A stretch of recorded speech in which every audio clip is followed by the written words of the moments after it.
Gubernur Jakarta Pramono Anung memastikan pihaknya tidak mengeluarkan izin pembangunan tanggul beton di perairan Cilincing, Jakarta Utara.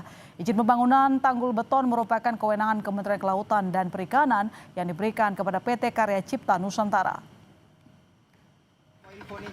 Keberadaan tanggul beton sepanjang 2 hingga 3 km ini viral di media sosial serta dikeluhkan oleh sejumlah nelayan. Meski merupakan kewenangan Kementerian Kelautan dan Perikanan, Pemprov Jakarta akan memanggil PT Karya Cipta Nusantara selaku pengembang untuk dapat memberikan akses untuk para nelayan. Pemerintah DKI Jakarta yang paling penting adalah para nelayan itu nggak boleh terganggu beraktivitas di tempat tersebut.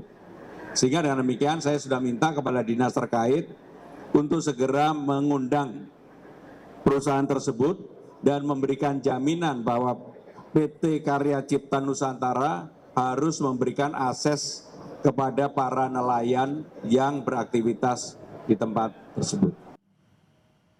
Tim SAR gabungan menemukan seluruh korban helikopter PKIWS yang jatuh di tebing distrik Jila Mimika, Papua Tengah. Saat lagi informasinya di Kompas Petang.